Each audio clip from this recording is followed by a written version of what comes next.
Lore Together is proud to be part of the Boss Rush Games Network. Feel free to find out more at bossrushgames.com/network.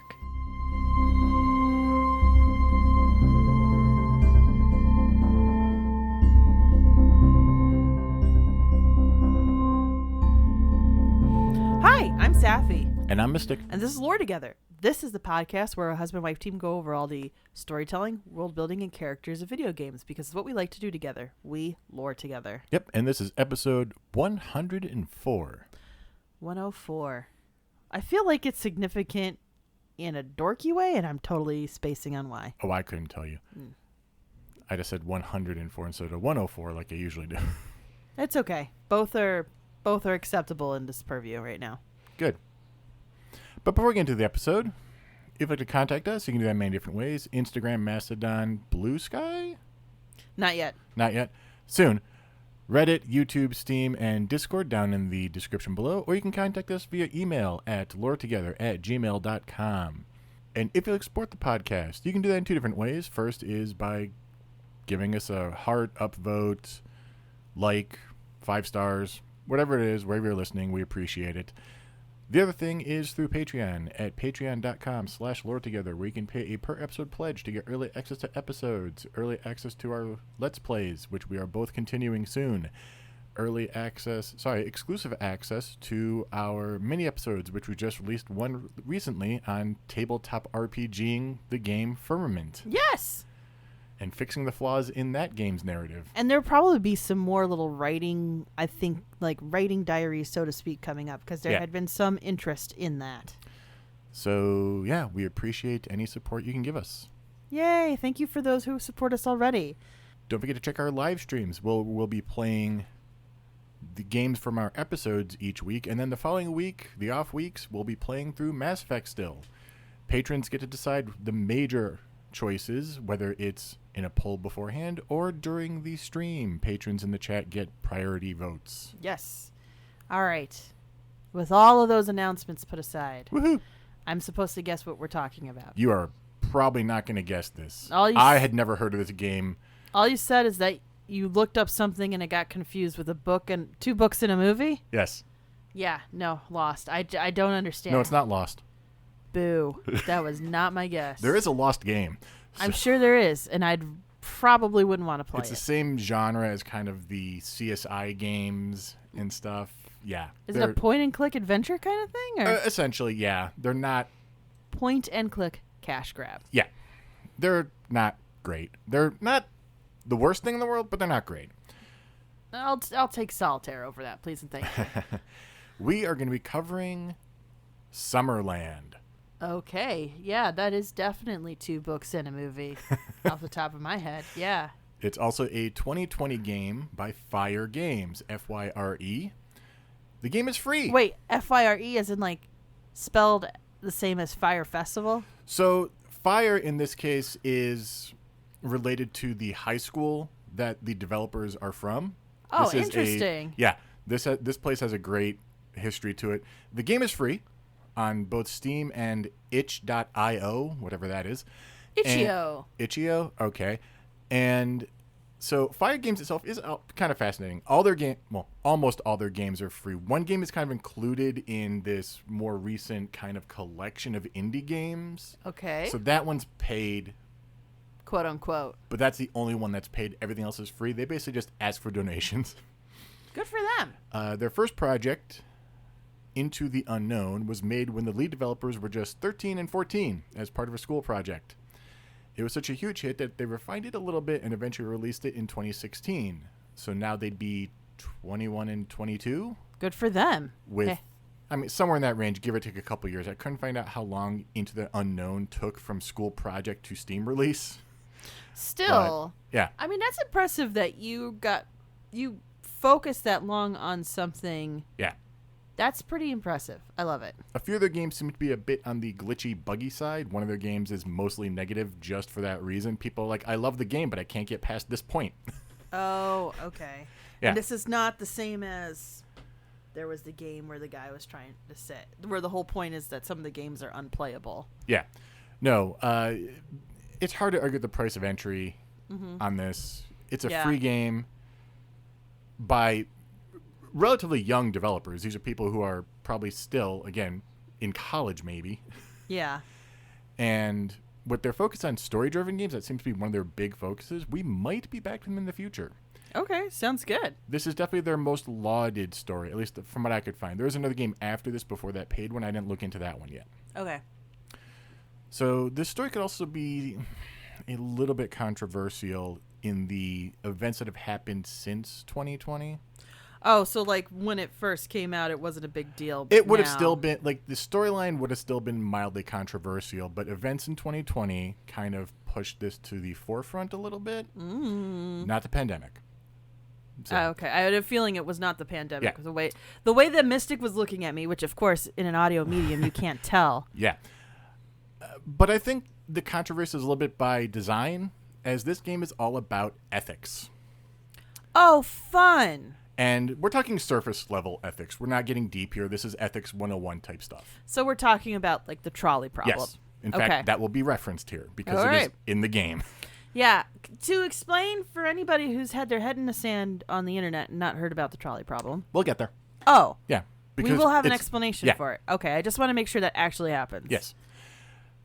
So we play as Matthew. I believe it's Matthew P, but we don't have a last name. Okay. So, and telling you more information than that actually would spoil some of the stuff before we get to them. Kind of the idea here is you unravel the story a little bit as you go. Okay. So the game starts us off in a white room with a weirdly moving carpet. Wait, is it a white carpet or is it No, the carpet is kind of grayish, and the walls are not pure white. It's a really weird effect. Okay. But for some reason, while I'm standing in this room, it feels like the floor is moving, even if it isn't. I think it's a weird version of the head bob effect. I was going to say, it feels like you're floating in a sea of beige right now. Not beige, but... So anyway, on the walls are giant words that say, remain calm. Well, that's going to help. Right? There's an old rotary phone on the table behind us. Does anybody know what a rotary phone is anymore? This is older than even like what we grew up with. Kids, ask your parents what a rotary phone is. It's so funny to think about a time before just push buttons for all of this stuff. Yeah. But continue. Picking up, we are greeted by the judge. Just the judge? It turns out we are dead. Oh, thanks. And this guy judges the bad people. Oh, we're one of the bad people now. And we basically have to relive certain events from our life for the judge to judge us. Oh, all right. Well, I would just be like, just do what you want. I don't want a stranger deciding my fate for me. Just do what you want. This is done by going into a long hallway of doors.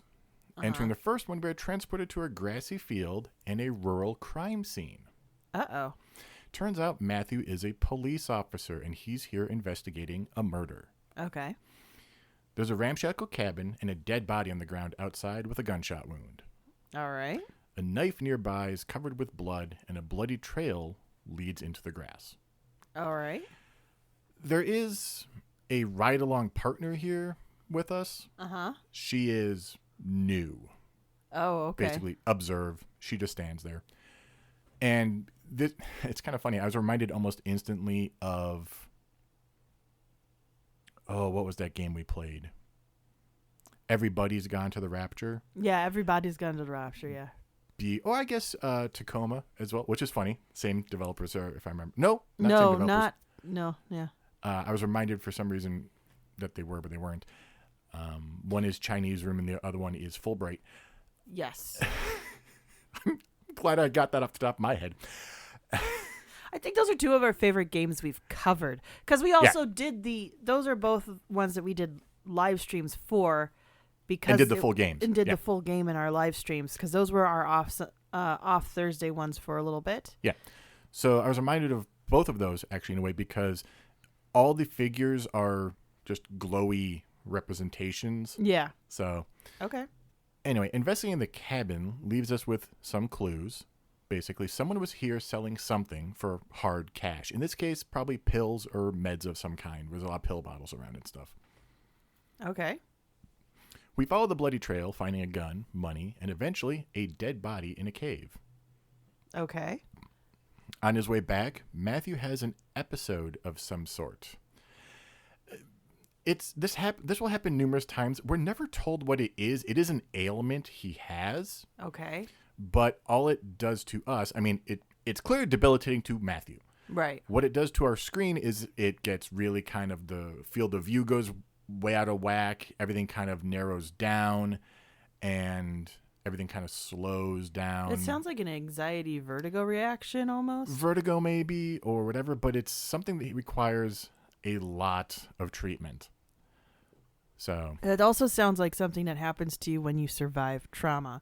Like it doesn't sound like something you inherently have within your own mind chemistry, so to speak. No, it sounds like the way he acts also, it sounds painful, like really painful. Oh, wow. So I'm thinking angina, heart condition, something. You know, the pills might be nitroglycerin or something. Oh, okay. We don't know. We're never Okay. told. Mm-hmm.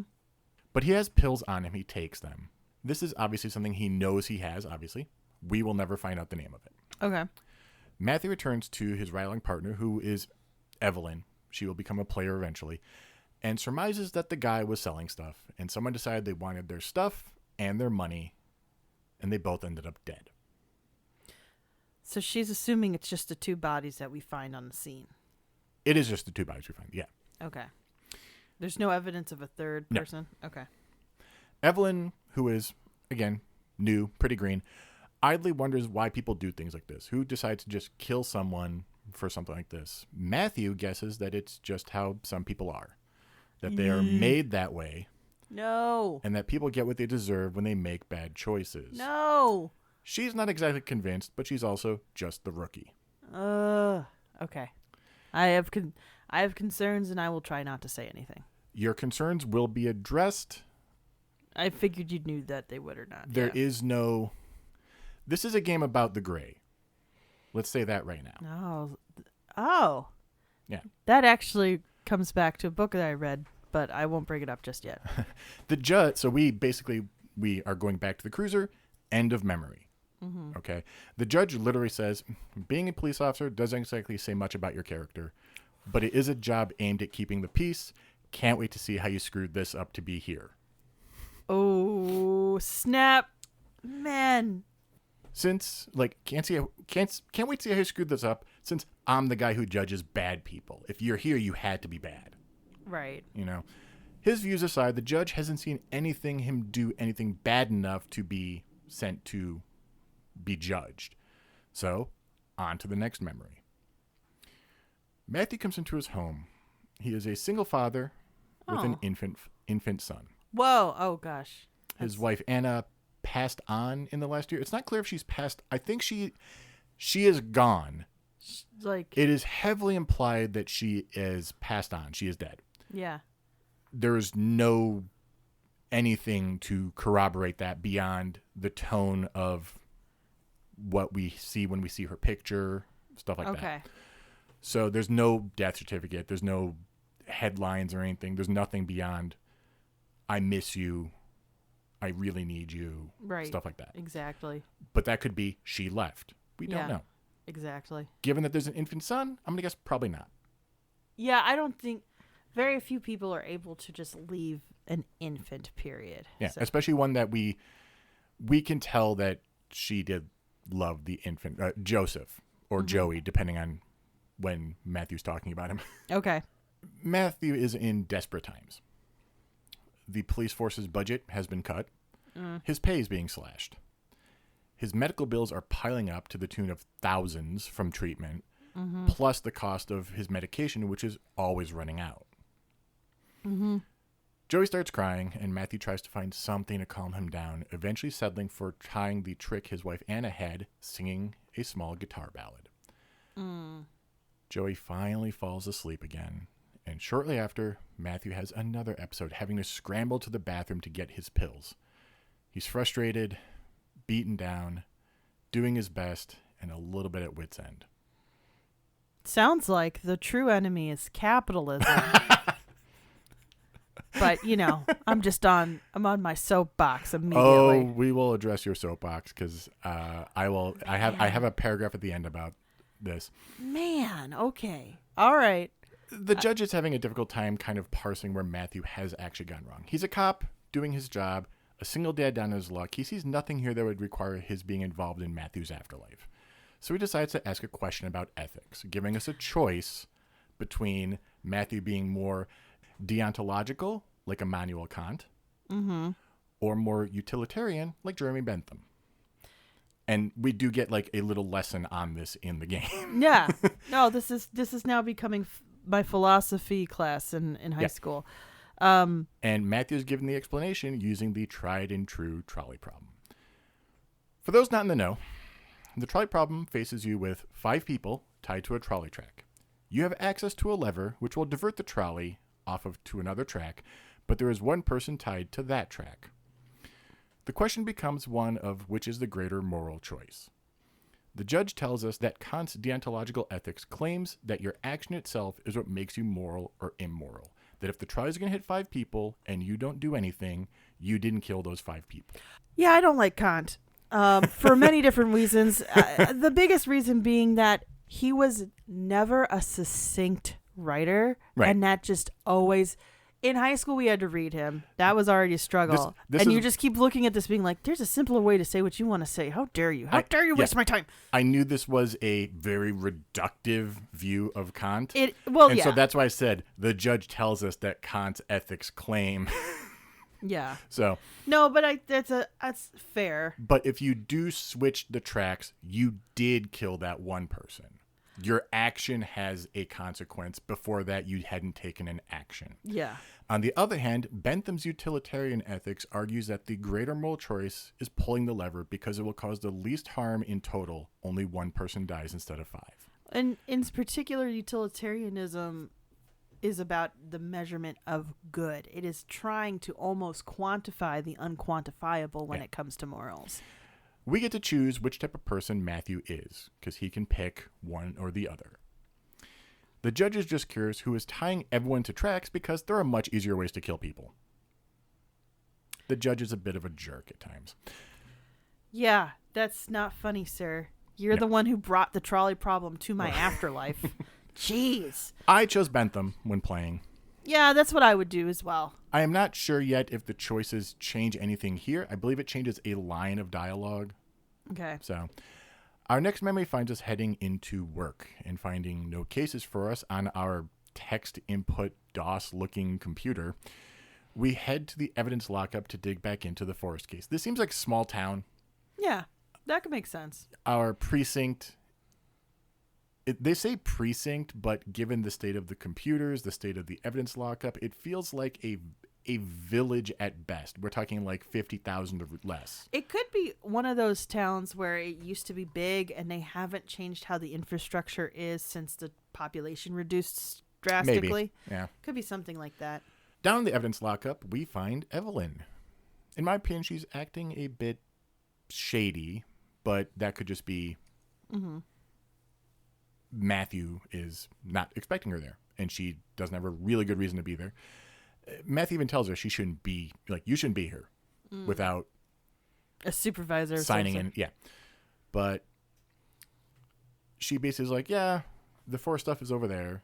Yeah, on your desk. He has a desk. And he goes to check his theory, still thinking he's entirely correct about his summation. And Evelyn asks him again why they do it. Basically, why do people kill other people? To which he again says some people are just made that way. And she's not exactly buying it this time, but it's a bit more plain that she's like, okay, I guess. As we leave the lockup, Matthew's phone starts vibrating, and he is not happy about this, saying he has to take this call in private. Oh, no. So we head to the bathroom. It's Charlie. And Charlie wants Matthew to do a job for him. Be on a case at William & Son's bar. Basically, do a few jobs, he gets enough money to make his problems disappear, and they part ways. After all, Charlie says, you're doing it for the kid. Yeah. Okay. The judge is now very excited because he knew something like this was coming up. You're a corrupt cop. Yeah. So he wants to know what happens next. So next memory, getting to the bar, we find Matt has Evelyn with him again. And he also has a new investigative toy with him, a UV light. And there is a crime to cover up. It's an armed robbery. No dead bodies here, though one of Charlie's guys was shot in the leg before he fled the scene. Matt finds fingerprints and blood, but these guys were so sloppy they left a note from Charlie, signed Charlie, with instructions on how to rob the place. What the heck? First of all, Charlie, why did you write any of this down? That was just poor planning on your part. Literally, bartender is armed. Here is the code for the safe. Like, oh my gosh. Matt grabs a rag and begins to clean up what he can of the place. Grabbing the loose money left behind and the note that he finds, he talks to Evelyn, who is surprised he didn't find anything. Yeah. In fact, I think she sounded a little suspicious of it. Uh-oh. Okay. Matt says, I'll drop you off back at home, take you, and then go to the precinct to drop off the evidence. I did find it. Back in the precinct, Matt is alone in the evidence lockup, tosses the note, tosses the money into the garbage bin, takes a match, sets it on fire. In the That office? felt a little weird to me too, but yeah. Drop her off and go to a field. You live in the middle of nowhere. Like, to just put it in, just cover it in some sort of, I don't know. That's just crazy. Why set a fire inside is my question. Yeah, setting a fire inside sounds like you're going to set off a smoke alarm. Yeah. Setting a fire to But their cover up infrastructure evidence. is bad. Like, What? their infrastructure is bad. They got DOS computers. They got DOS computers. Their fire alarms are... And 50-year-old sprinklers. Yeah. I also think, though, just in general, it's just bad mojo to cheat your job at your job like that. Back in the afterlife, the judge is not surprised. Yeah. And has another test for Matthew. The gist of it is, if there's a button that has some consequence and we press it without knowing the consequence, should we be held accountable for pressing the button even if the outcome is bad? Okay. I chose held accountable, even though this one feels a little bit more in the weeds. Yeah. This is not black and white. First of all, I would say if you're warned that it could be, in a sense, the way that this is phrased is that you know that the button could be dangerous. So if there is any knowledge that the button could be dangerous and you touch it anyway, then you should be held accountable. I do not believe that is actually The intent of the intent exercise? of the exercise. I think the intent is, ooh, button. Oh. Buttons. Yeah, like the button can do nothing, give you $1 million, or set off a nuke. You have no inclination as to which it is. My interpretation... But then you don't know, but you just know that it could be dangerous, so then you don't touch it. That's still giving you enough to know that it could be dangerous, so don't touch it. Don't touch buttons, you don't know what they do? Yes. Yeah, I agree, but that's not the point of an ethics exercise. No, okay. Tell me the point of this ethics exercise. Oh, I don't know the point of this exercise. I didn't take ethics in college. I did philosophy in high school, and I went with existentialism, which is to say, none of this has meaning until you put meaning on it. Which is to say, the button is meaningless. Okay. The world is completely chaotic. So just make your own meaning and have fun with it. The next memory is another day at home. Feed Joseph, put him to bed, find out the precinct is going to be laying off people. Yay.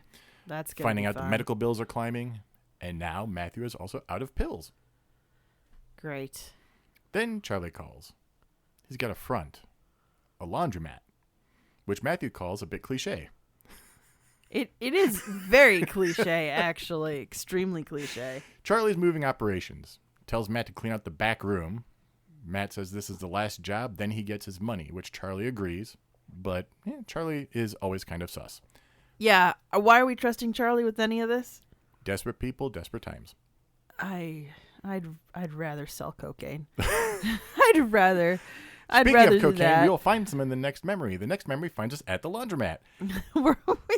we have to clean up cocaine. And to get to Great. the super secret back room, we need to put 4 quarters in the out of order machine and jiggle the handle a few times. Charlie apparently gave us no quarters. We have no quarters, so we have to scrounge around the laundromat and find exactly 4 quarters. It's a good thing that nobody took a quarter from a machine or something. There was Oh my gosh. it's the gamification is, yeah, but It's not free the- game. It's So, not the worst. It's not the worst I've ever encountered. rat tornadoes. That was just, I'm still not over it. I'm still not over the fact that we're supposed to get to rat tornadoes. So we get the 4 quarters, put them in the outer order machine, which has been moved so many times that it's worn grooves into the floor in a totally not conspicuous way at all. Or, I think they're conspicuous, but then again, I thought the marks in the turntable, river bridge, and abduction were conspicuous, and half the Let's Plays I watch of them never notice them. Well, this is also what I'm going to say. If it's that conspicuous, I absolutely wonder if Charlie's just not paying off half of the force and half of, like, the council or the mayor's office or something. I can tell you right now, he's not. Oh, man. Okay. We'll get to...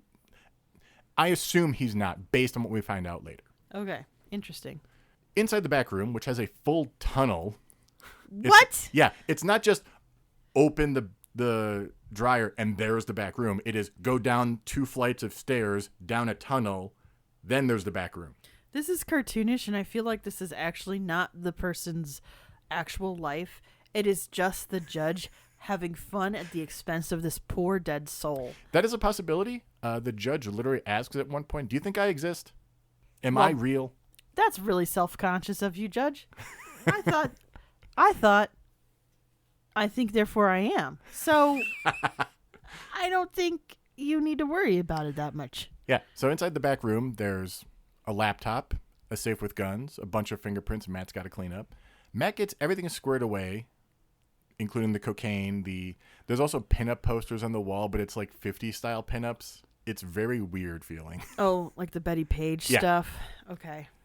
He gets everything squared away until it comes to Charlie's laptop. Charlie didn't give him the password. Calls to get the password, which was like Beverly something. I can't remember the exact one. I didn't write it down. I should have. So he gets the password, and just when he's about to log in to wipe the hard drive, Evelyn walks into the room. No. She knows what Matt has been up to. She's new. She's not an idiot, though. Mm-hmm. She was standing there the whole time he was wiping up and cleaning up in the bar. Yeah, that's ridiculous.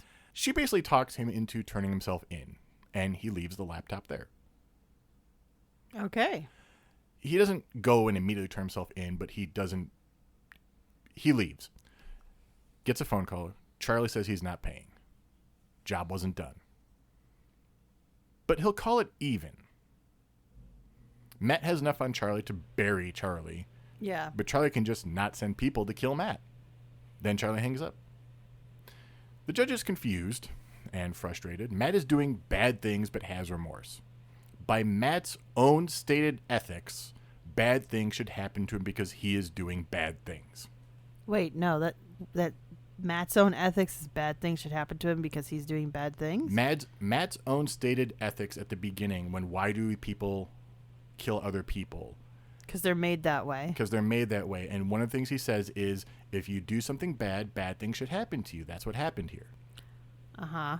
Okay, I see what you're saying. Yeah. By the judge's own logic, he handles the bad people. So therefore, Matt is a bad person. Something isn't adding up. So he wants to do another test. Okay. This one's less complex. Basically asking Matt if he thinks people are inherently selfish or people are inherently selfless. Fair question, and it's not as it's not a complex question, but it is a complex issue. Yeah, I would agree. Yeah. To a certain extent. Yeah. To be honest, I chose selfless. I would have done the same. Yeah. But I feel with this question, you are playing percentages. Yes. You know, it is on a razor thin edge of what the majority is. Yeah, it's for me, the reason I would say we're most likely selfless is because we are evolved from a very social species that survives better together. So you tend to, until your brain gets so complex that you overthink it like humans do now, but you tend to gravitate towards the kind of demeanor where you are dependent on people and people are dependent on you. This kind of almost Yeah.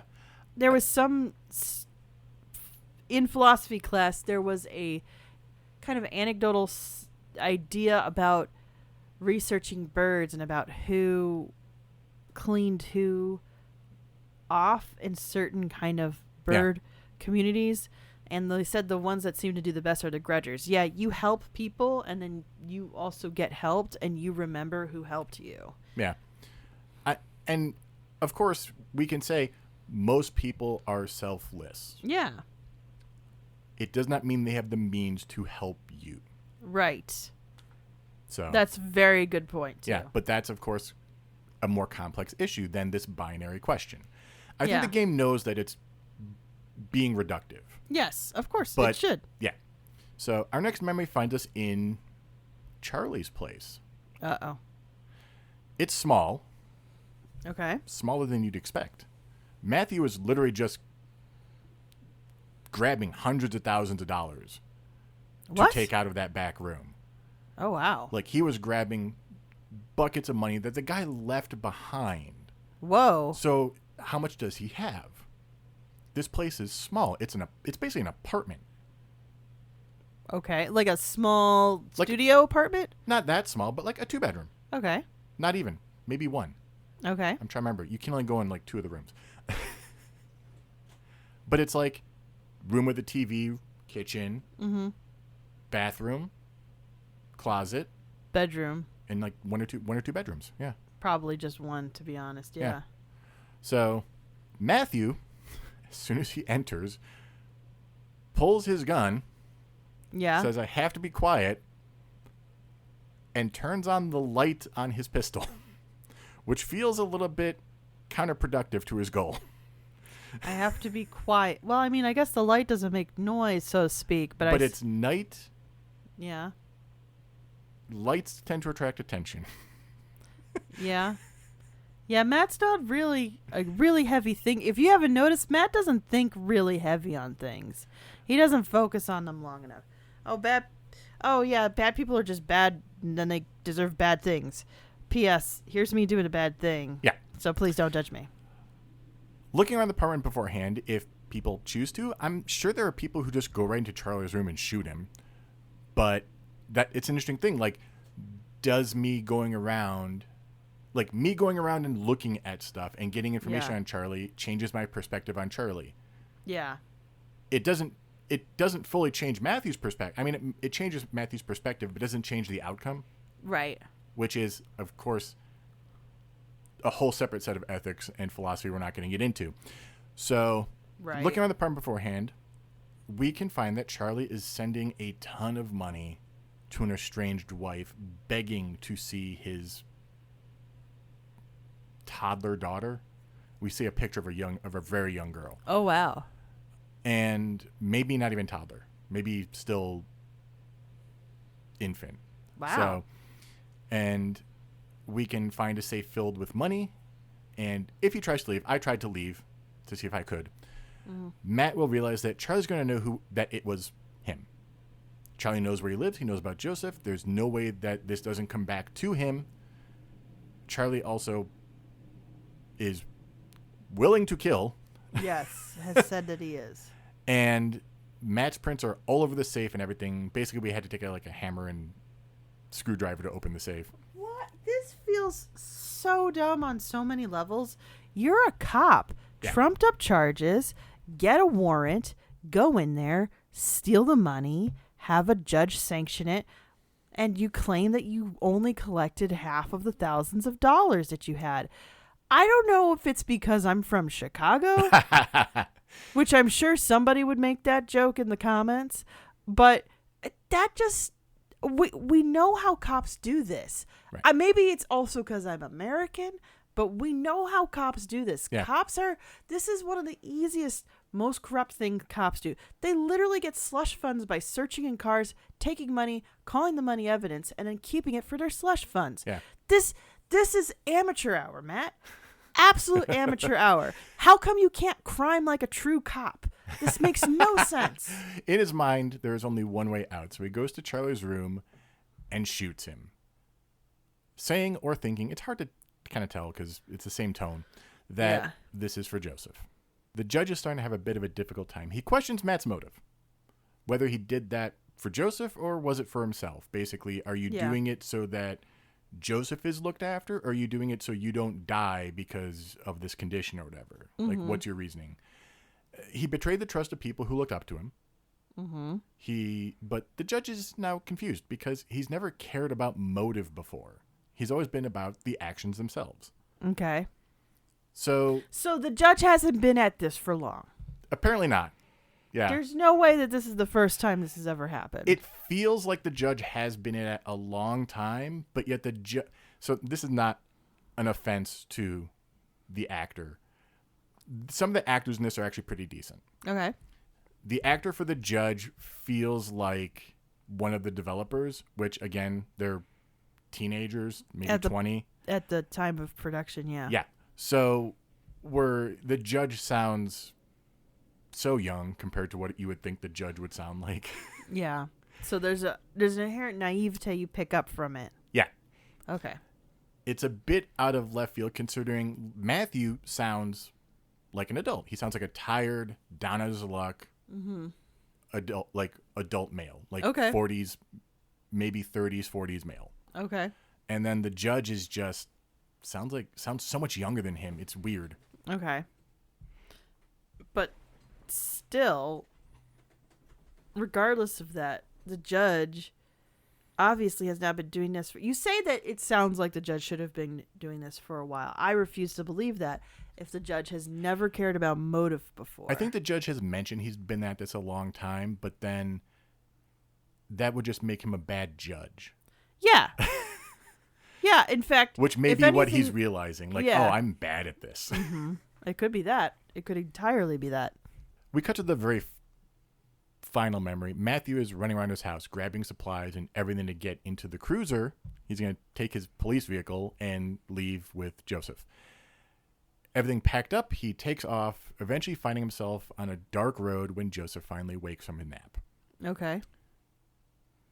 Eventually, though, a police cruiser pulls up behind him with lights and siren going. Matthew tries to make a run for it, but his condition pops up again.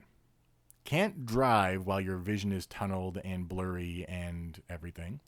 And he has no pills, so he's stuck. Can't drive away in the condition. He jerks the wheel to get out of the car, basically, so the cops can't follow him. He kind of blocks the road. Gets out, grabs Joseph, and tries to run, but can't go far. This thing is debilitating. Okay. Turning, he finds Evelyn and a bunch of other cops. They tell him to put the gun down and hold his hands high. Instead, he puts his hands high with the gun in his hands and gets shot. The judge is now more lucid, realizing that his binary view on life may be a detriment because, let's be clear, at the time that he was shot, Matthew is in no state to make a good or bad decision. Coherent decision, He is not coherent enough to make a good decision. And the judge doesn't know what judgment to pass on Matthew. His actions are terrible, but objectively, he doesn't know the motive. Obviously, through all of this, there's an undercurrent on the systems in place that Matthew is part of and also working within. If his medical bills weren't so high, if there was a state option, or if something like universal basic income were a thing where he lived, would he have to break the rules? Likely not. This is the same bad joke everybody makes about Breaking Bad, that you couldn't have Breaking Bad in Canada. Right. Because the whole point was that he had to pay for his medical bills. And if he was in a place that had universal health care, there's no reason that there would be any meth being made whatsoever in that whole series. Yeah. Is the fact that Evelyn turns him in because she's new? Or is that precinct actually one that takes care of corruption in the ranks? Because some don't. I hate to say it, at least in America, most don't. Yeah, you can see where I said that events in 2020 may have changed the coloring on... Maybe I should use a different phrase there. Yeah. So here's my thinking on this. We really need to consider the perspective of the creators on cops, because it colors it differently for me if I know how they feel about cops versus how Because even at that age for me, and we've talked about this, I have passing privilege, but I not feel privileged as much as I have passing privilege. And even at that age, wary of cops. Just in general, it's just you've seen them do too much at that point. You just wary of cops. If these teenagers were raised from a perspective where they are not wary of cops, this game makes a lot more sense to me. You're not an adult when you made this. You're very young adults now, creators of these games. So I don't want you, if you hear this, to think that I'm going to pass judgment on you now, because you still have a lot of time to become something different. The difference between where I was at 21 to 25 is ridiculously wide. Right. I mean, Mystic, you met me when I was 23 and we were dating when I was 25. And I feel like I was a very different person between those 2 years. And of course, this comes out before a lot of people really saw issues with the police becoming a thing. We're willing to acknowledge on a public space that problems with the cops are consistently an issue in the United States of America. Yeah. You know, and I know other countries have their issues too. I will only speak on the country that I live in and I participate in. And we have a lot of huge things that only recently on a mass scale are we willing to even say are a problem. Yeah. It's not one bad cop. It's not one bad town. It is a whole systemic issue, partly because of how the policing system in our country was formed. Yeah. And I'm not going to go on that tirade now. If you want to talk about the cops, there's plenty of brilliant podcasts created by people who are really doing good investigative work, good historical work that are talking about the problem that I am alluding to right now. Do not listen to this podcast for that. But do know it is a problem. It has been proven. It is something that we have to talk about a lot. And it unfortunately colors my perception of this story. Yeah. Because...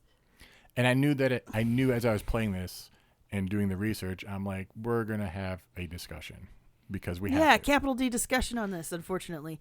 Because I appreciate trying to introduce philosophical quandaries in an approachable way.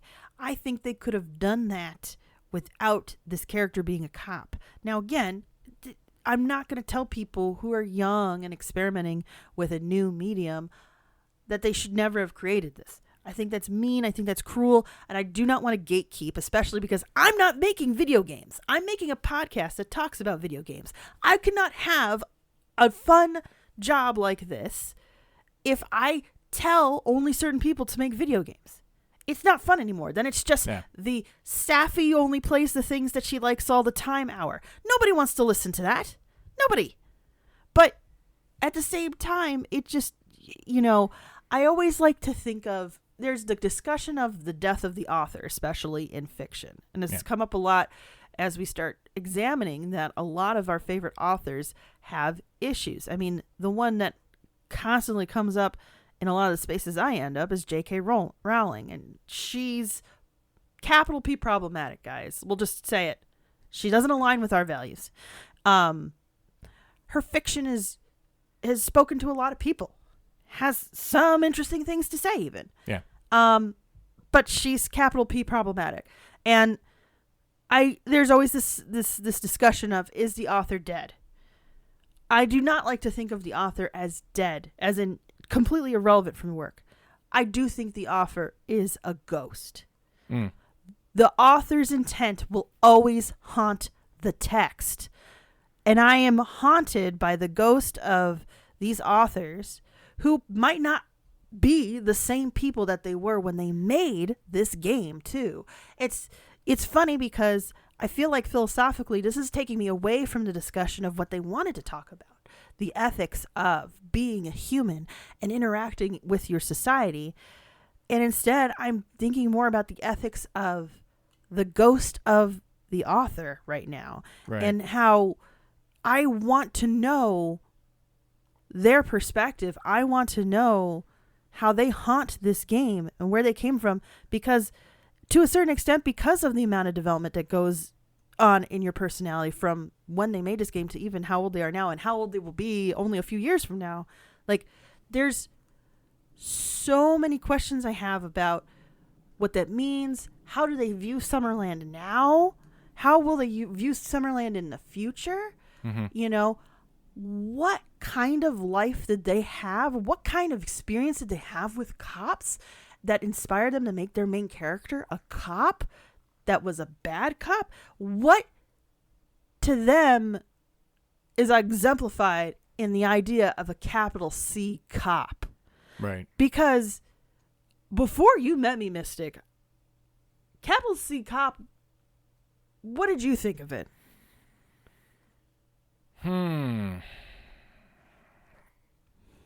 My view of cops at that point was still colored by the shows that tend to glorify cops or police procedurals, CSI, NCIS. Yeah.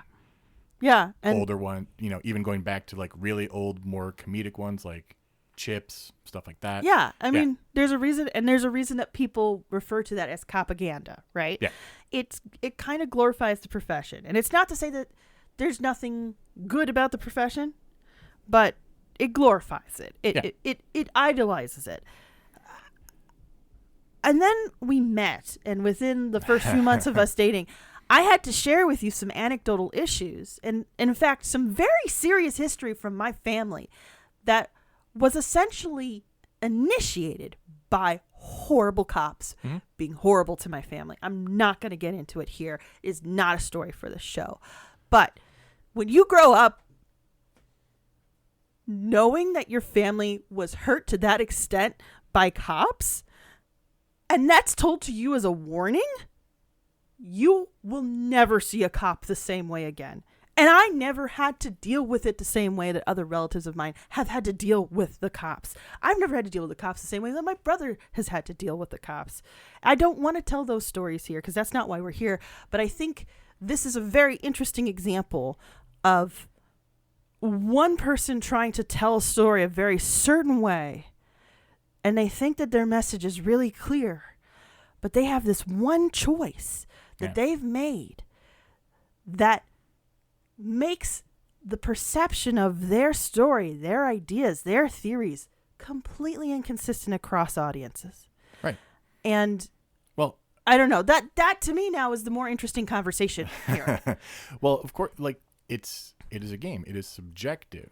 Right. So, and the one thing we can say for certain in this game is that the issues are complex. Absolutely. Absolutely. Even the issues that it brings to it and gamifies and reduces down to gamify it are very complex issues that I think the game knows it's presenting things too simply. Yeah, probably. Yeah. And even in these, like, even if you, as hard as it is, even if you take the cop angle out. Yeah, if you made it a different job. You still have so much information about Matthew that you never get. Mm-hmm. You're basically looking at the last year of his life. He is 30-something years old. Yeah. We don't know the details about the absence of his wife. We don't know the details of his illness. We don't know the details of, did he even want his son? I hate to bring that up, but we're going to talk about it. Like, no, that's a fair point. The relationship with his son is very much out of obligation. I don't feel like we understand that was the son wanted. So let's compare He does appear to actually love the son. I mean, yeah, but the person who does the acting is probably a father. Like, they acted in a way where the voice came across, and like, I didn't tear up. This isn't like What Remains of Edith Finch, where I'm sitting there bawling my eyes out during the Gregory scene. Yeah. This is, I can connect with this character based on how just a few lines about how he talks to the son. Right. Like, I'm like, I've been there. I've been in that shoe. Like, so we don't know enough about Matthew to cast any judgment. And it's kind of insulting that the judge is like, oh, I'm going to judge you based off of these 8 events. Right. Which are over the last year of your Few life too. months, yeah. Like we don't know anything about, how Matt was raised, how his extended family outside of Yeah. his wife and child. We don't know anything about, why he chose to be a cop, what his history of his career was before this last few months where he felt desperate enough to do what he did. So I think this game is both a disservice to the ethics that it kind of wrestles with, I would agree with that completely. but it also, when it comes to the ideas that it tries to present in terms of the ethical aspects of it, the judge and everything, I think it's a good primer too for people who never thought about stuff this way. This is the kind of story thing that I would say this is a good first draft. Yeah. You're onto something here, but it's not complete. No. I'm thinking about remind me the title of the game where you play the guy who's Firewatch. Yeah. Firewatch. That's what it is. In a very short storytelling device at the beginning of Firewatch, you have a really good perception of who your main character is. And it's the same kind of nebulous idea of identity with him, right?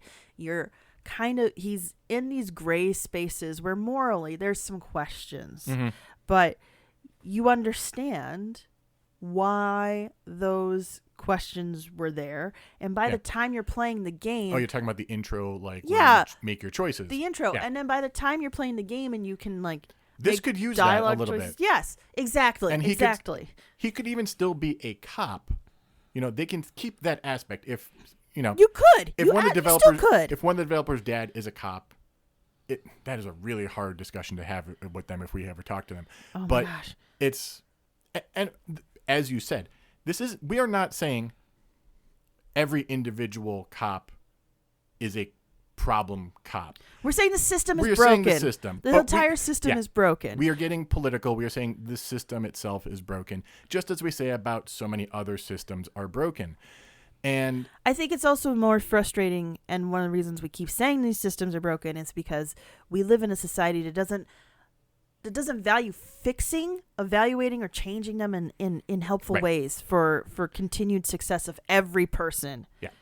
So anyway, we probably should get back to the game at some point. Well, I think we're still talking about the game, but I just thinking back to like that idea of Firewatch is like, if you could suss out something where you get a better idea of who Matt is, a better idea of his relationship with, unfortunately, this deceased wife that we never meet. She's just an idea. Let's look at what we know about Matthew in total. He is a good father. Okay, yes, yeah. He is a widower. Yes. He is a police officer. We're not even sure he's a widower, as you said, too. It's heavily implied. I'm like 90% sure. So. Yeah. But either way, he is a single father, struggling. Basically, all we learn about him until the crooked cop part is all in that first two scenes. Single father, cop, health problem, underwater on medical bills. Yeah. And that's it. That's not a lot to work with. No, it's not a lot to work with. Aside from the cop part, I described a majority of this country, well, maybe not a majority of this country, people underwater on their medical bills, underwater on their rent, people suffering with poverty, people suffering with food scarcity, people suffering with whatever. It is trying to say way too much. With too little. With too little. I mean, and it could also just be because, like, I'm in the middle of a writing project where I am talking about big ideas, but the thing in a book is you talk about big ideas, you could only get a couple of angles on those ideas, right? Mm-hmm. Like my book I'm writing now is making commentary about operating within a patriarchy, but I can only make a few comments about it because it's about people in exceptional circumstances acknowledging the patriarchy. It's not about day-to-day patriarchal issues and pressures. We are limited by the time we have to devote to how much of your story do you want to devote to the system and how much do you want to devote to the people. Right. This one is devoting itself a lot to an analysis of ethics relating to a couple choices.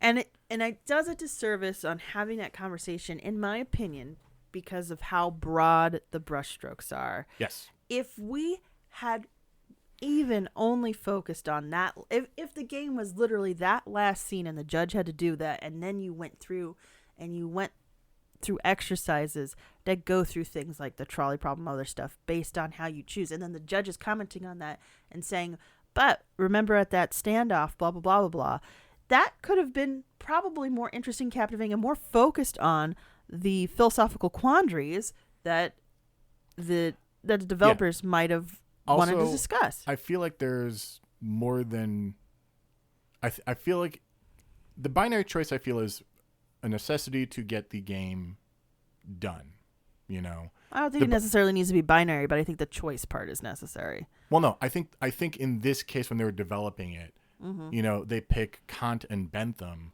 which are opposing, but not necessarily the only.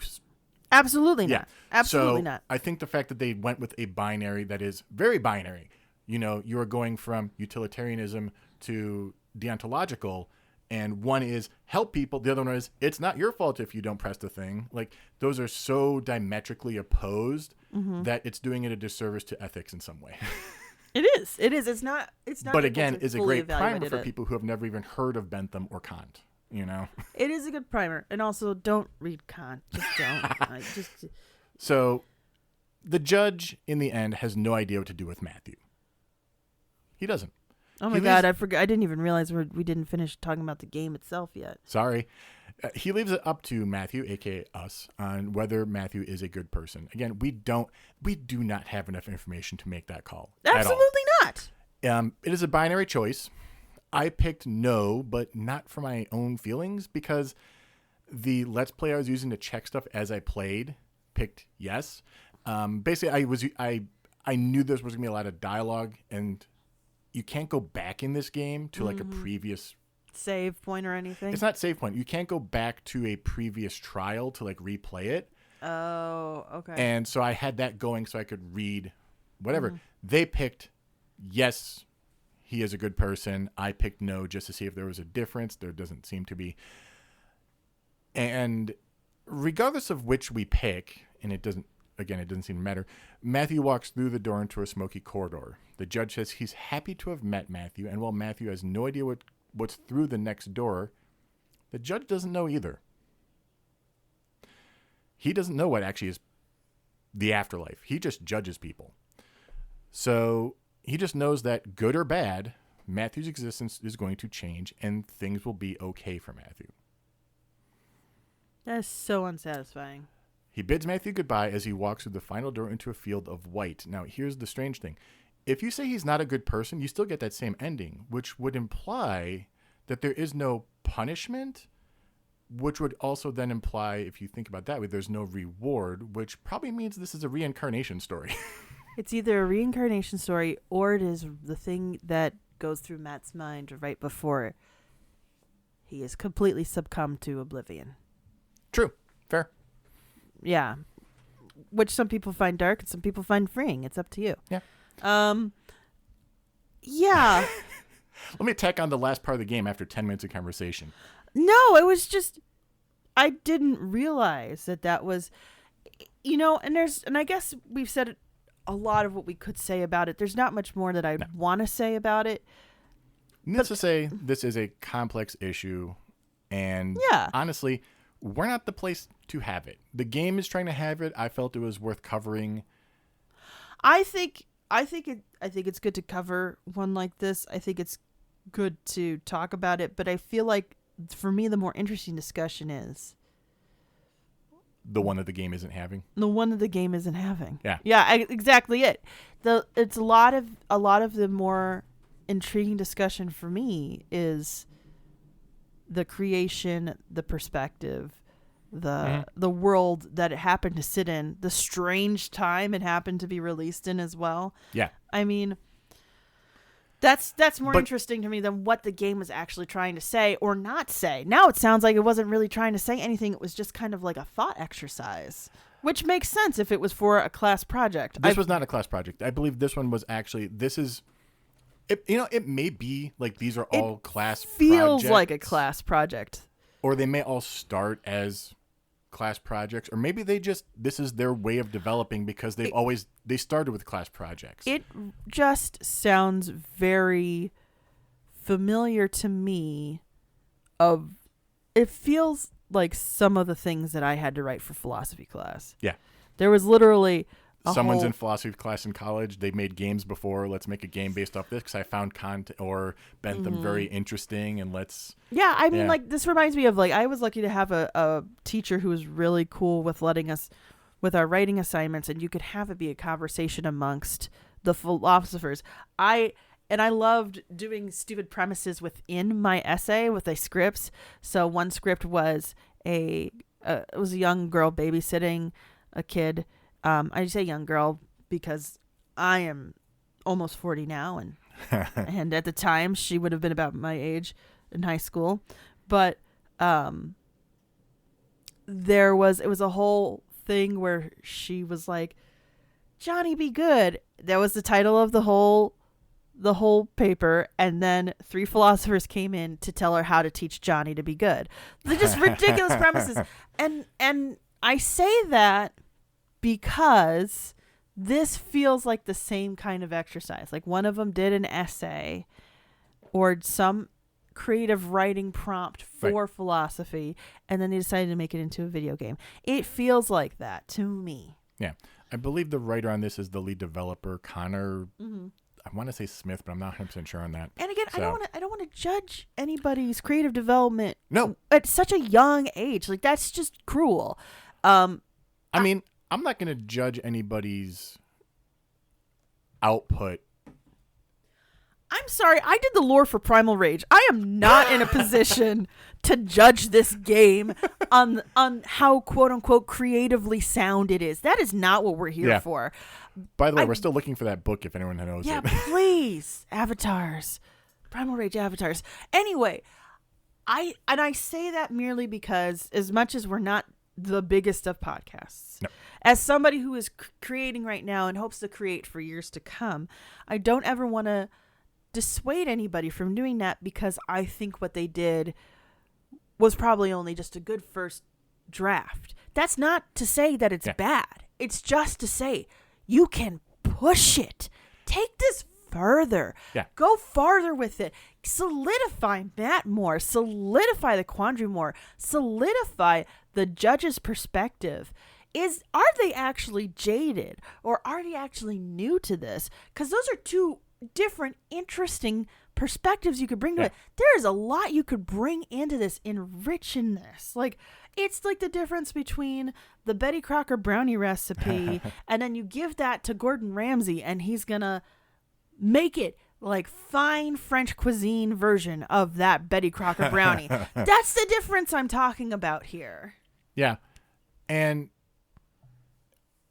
it is kind of strange that there is that aspect, you mentioned it feels like a student thing. Yeah. And it didn't occur to me that it felt like a student thing, but it feels like a student thing when it comes to the way that these binary choices are even presented. Right. Are with giant buttons. Buttons. Sorry. Like, I understand why, and that's not a knock against it. Right. But the fact that you're given these binary choices at very strange times to a degree. Like, the first one feels... There's 3 of them too, right? Yes. Yeah, that's... Well, there's 4 binary choices, but the 4th one is just, are you good or not? Yeah, no, there's 3 philosophical choices, and that's another reason why it feels like an essay. It's like there's the 3... You have 3 paragraphs? Well, the 3 things that you need to touch upon within the essay. Yeah. So, yeah. I might be a student project that they just released their student projects on Steam and Itch.io. I'm not mad. I'm not mad at it. And I don't know. Do more. Do more. Yeah. I think if you guys ever hear this and if you care, just do more. I think you could push this further. I think you could make this really interesting. I think 5 years from now, I think you could do something interesting now, and then 5 years from now, when you're even older and wiser, you could do even something more interesting with it too. And different and exciting. And it's not to say that you should never have done this. It's more to say that this is just the beginning. You know what occurred to me? What? As someone who years ago wanted to get into game development and has never been able to do it, but as someone who tried to do it back when they were in school and was told, oh, you can do this, but you can't make money off of it. I wonder if that's why their games are free. Oh. Huh. Anyway. Thank you all for listening. Thanks so much for listening. Wow, this was a doozy. You got us thinking, Mystic. That's not... You got to warn me. And it's a short game, too. Yeah, it Hour was. and a half, 2 hours at most. But we said a lot, man. So join us. We will be playing this. We may finish it, actually, in the hour. The Thursday after this releases. And as we mentioned before, off Thursdays, we're doing Mass Effect. You want to talk about some philosophical quandaries, man. Yeah. Rachni Queen. Philosophical quandary there. Yeah. It's funny that this handles the ethics part of ethics better because it's doing it more pure. Yes. But Mass Effect makes it more fun. Yes. Aliens always make it more fun. Well, the ethical... We're not going to do this. We can keep talking. No. We're going to stop right now. Thank you for listening. Thank you so much for listening. We will catch you guys next time. Bye. Bye.